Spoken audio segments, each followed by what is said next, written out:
Bonjour et bienvenue sur le quiz de la semaine.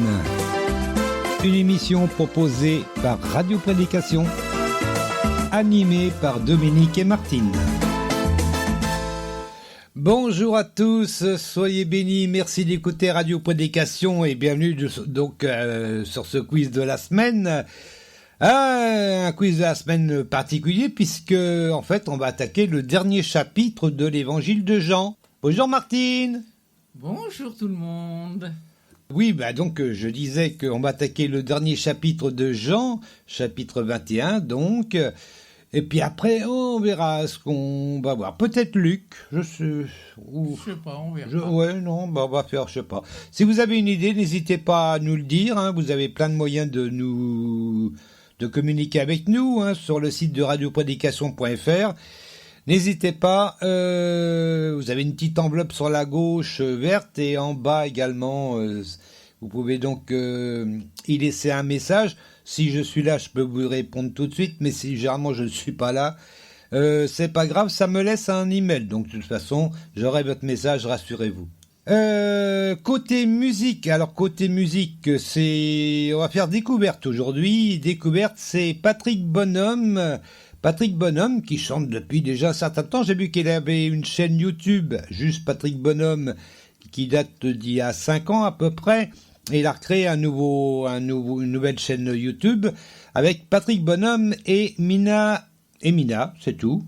Patrick Bonhomme, Mina, voilà, M-I-N-H-A. Et puis vous allez sur cette chaîne YouTube et vous verrez, il y a plein de choses à découvrir, et notamment ces 3 derniers titres qu'on va écouter aujourd'hui, qui ont été écrits pendant le confinement. Le confinement, il a été utile, faut pas croire, il y en a un, confinement. N'empêche qu'il y en a qui ont été très productifs pendant le confinement, à commencer par les pasteurs, en tout cas certains.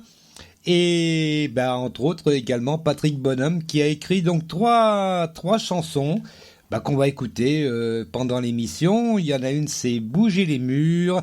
Le deuxième, c'est L'église n'est pas un bâtiment. Eh oui, on n'arrête pas de le répéter. Et puis le confinement l'a prouvé. Et puis les églises sont restées entières et se sont même développées d'ailleurs grâce à Internet. Et là, le troisième titre, ça sera Sur ta parole. Voilà. On écoutera ça pendant l'émission. Et qu'est-ce qu'on va faire maintenant, Martinette ? La question de peu trop de l'Éternel. Eh oui, la question de peu trop de l'Éternel. Elle n'est pas facile, en plus surtout pour ceux qui, comme nous, lisons dans la Semeur en général. Mais heureusement, moi je compare quand même les traductions, heureusement. Donc la question, en fait, va concerner plus d'autres traductions que la Semeur. En fait, elle ne va pas concerner du tout la traduction de la Semeur. Je le dis. Mais on va voir, il y a d'autres traductions qui ne reprennent pas non plus ça. Bon.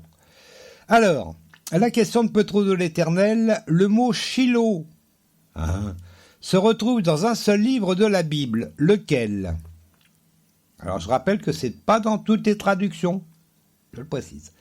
Le mot Shiloh se retrouve dans un seul livre de la Bible. Lequel ? Alors, est-ce que c'est la Genèse, Ésaïe, Ézéchiel ou Apocalypse ? Voilà. On aura la tendance des tweetos après la première pause musicale. Et puis la réponse, ça sera en fin d'émission. Et voilà. Dominique, peux-tu dire l'orthographe de Shiloh, s'il te plaît ? Voilà encore une bonne question. Parce que j'ai regardé un peu dans les différentes traductions. Il n'y en a pratiquement pas une qui reprend la même orthographe. Enfin, je vais vous mettre celle que m'a mis peu trop de l'Éternel. Donc c'est S-C-H-I-L-O. S-C-H-I-L-O. Voilà. On va voir, en plus, dans les différentes traductions, ça s'écrit pratiquement jamais pareil. C'est pas grave. Puis donc, on va voir également qu'il y a des traductions, le mot n'y est pas du tout. C'est pas dramatique. Quand vous lisez, on lira bien sûr après le verset, vous verrez que c'est pas dramatique du tout. Voilà. Et puis au contraire, ça complète bien finalement. Moi, je suis pour que les gens lisent plusieurs traductions de la Bible. Je prends par exemple la Seconde et la Semeur. C'est un exemple, il y en a d'autres. Mais la Seconde et la Semeur, généralement, ça se complète bien. Ils n'utilisent pas forcément les mêmes mots, même certains, comme Shiloh, sont absents. mais ça complète parce que ça remplace. Il y a des choses qui remplacent, si vous voulez, et donc ça complète bien l'idée du verset, je trouve. C'est mon avis. Bon, après ça vaut ce que ça vaut, hein. On va pas non plus, hein. Ben non. Ben non. T'es parti dans ta recherche? Eh oui. Ben oui. Tu sais bien que j'attends jamais, moi. Hein. Ben non, faut y aller. Et puis, quant à nous, on va écouter donc la lecture du chapitre 21. Alors, comme d'habitude, je coupe en deux. Hein. Donc, il y a la première partie qui va aller du verset 1 à 14 et la deuxième partie, 15 à 25. Alors, bizarrement, c'est la partie la plus courte, hein, donc 15 à 25, qui finalement est la plus longue. C'est curieux. Mais bon, c'est comme ça. Mais j'ai peut-être lu plus lentement, je ne sais pas. Je sais pas. Allez, on y va. On va donc écouter cette première partie. Jean chapitre 21. Première partie, c'est parti, mon kiki. Jean chapitre 21 dans la Bible du Semeur. Première partie. Quelque temps après, Jésus se montra encore à ses disciples sur les bords du lac de Tibériade. Voici dans quelles circonstances. Simon-Pierre, Thomas appelé le jumeau, Nathanaël de Cana en Galilée, les fils de Zébédée et 2 autres disciples se trouvaient ensemble. Simon-Pierre dit aux autres : « Je m'en vais pêcher. »« Nous aussi, nous y allons avec toi, lui dirent-ils. » Et les voilà partis. Ils montèrent dans un bateau, mais la nuit s'écoula sans qu'ils attrapent un seul poisson. Déjà le jour commençait à se lever, et voici, Jésus se tenait debout sur le rivage. Mais les disciples ignoraient que c'était lui. Il les appela. « Hé, les enfants, avez-vous pris du poisson ?»« Rien, répondirent-ils. »« Jetez le filet du côté droit du bateau, leur dit-il alors, et vous en trouverez. » Ils lancèrent donc le filet et ne purent plus le remonter, tellement il y avait de poissons. Le disciple que Jésus aimait dit alors à Pierre : « C'est le Seigneur !» En entendant que c'était le Seigneur, Simon-Pierre, qui avait enlevé sa tunique pour pêcher, la remit et se jeta à l'eau. Les autres disciples regagnèrent la rive avec le bateau en remorquant le filet plein de poissons, car il n'était qu'à 100 de mètres du rivage. Une fois descendus à terre, ils aperçurent un feu de braise avec du poisson dessus et du pain. Jésus leur dit : « Apportez quelques-uns de ces poissons que vous venez de prendre. » Simon-Pierre remonta dans le bateau et tira le filet à terre. Il était rempli de 153 gros poissons, et malgré leur grand nombre, le filet ne se déchira pas. « Venez manger, leur dit Jésus. » Aucun des disciples n'osa lui demander : « Qui es-tu » Il savait que c'était le Seigneur. Jésus s'approcha, prit le pain et le leur distribua. Puis il fit de même pour le poisson. C'était la 3e fois que Jésus se montrait à ses disciples après sa résurrection.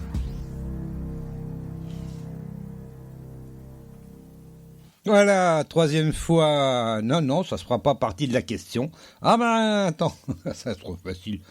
Bon, on verra. Martine, t'es prête ? Oui, mon chéri. Oui, mon chéri. Alors, première question. Combien y a-t-il de disciples au bord du lac ? Combien y a-t-il de disciples au bord du lac ? C'est un petit peu piège, mon histoire, là, vous allez voir. Alors, 4, 5 ou 6 ? Allez, on va se mettre 10 secondes.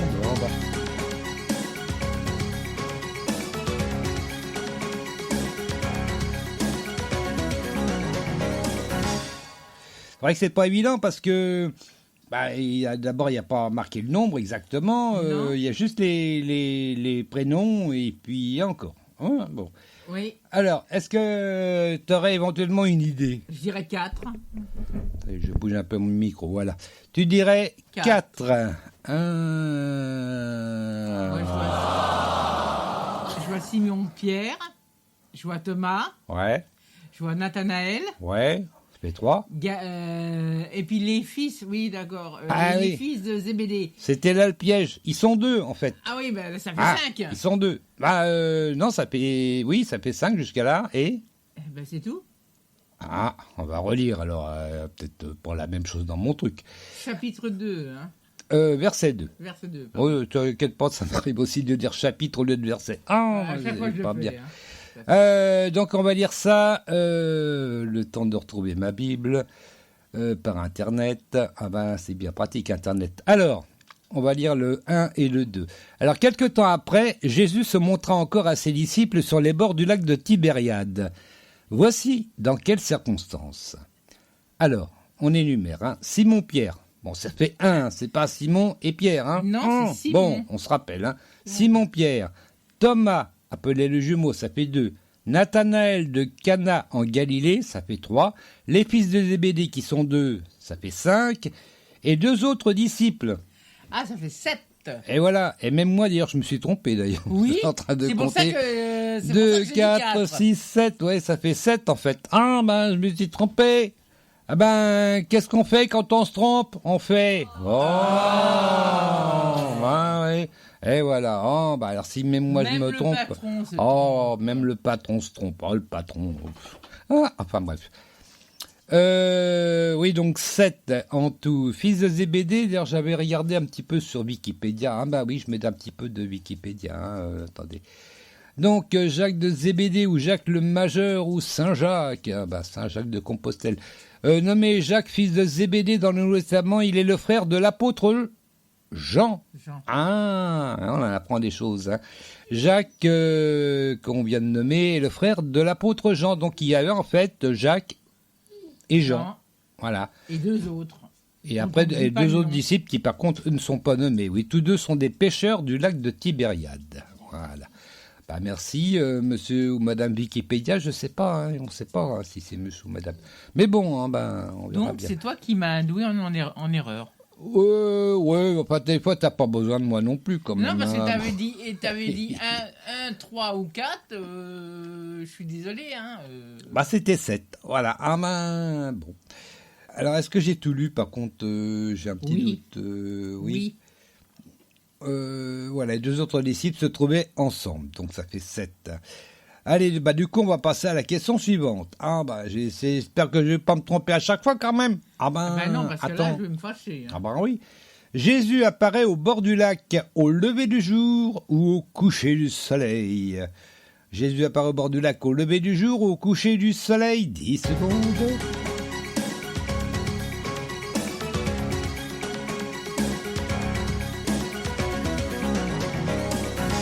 Au lever du jour. Au lever du jour, bah c'est exactement ça du coup.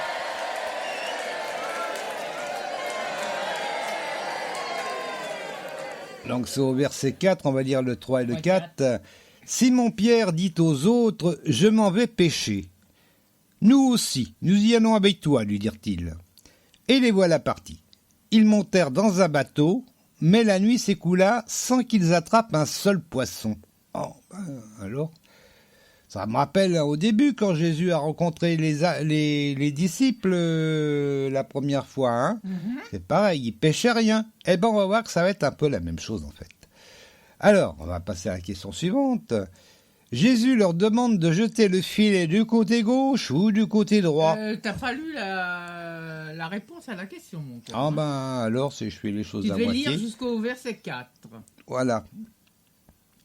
Alors déjà le jour commençait à se lever, donc effectivement c'est le lever du soleil, et voici, Jésus se tenait debout sur le rivage. Mais les disciples ignoraient que c'était lui. Eh ben Voilà. oui, eh ben non. Allez, la question suivante. Jésus leur donc, je la repose du coup.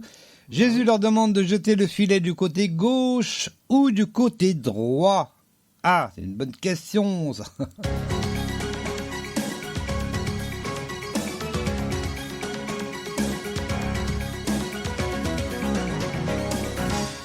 Côté droit du bateau. Côté droit du bateau, eh ouais.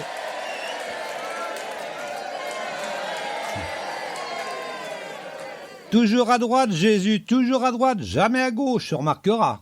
Oh, Ouais, bon, je dis ça, je dis rien. Hein. On va me faire On va taper pas sur les doigts. commencer, oui. Enfin bref, J'ai la tapette sinon. Hein. voilà. À combien de mètres bah non, je ferais peut-être que je le lise quand même. Ah oui. Oh, Ah je bah vais oui. je vais aller Ah bah trop oui. vite, moi. Non, va pas plus vite que la musique, s'il te plaît. Alors, verset 5, il y a pratiquement une question tous les 2 versets, donc pas tellement difficile. Il les appela, et les enfants, avez-vous pris du poisson ?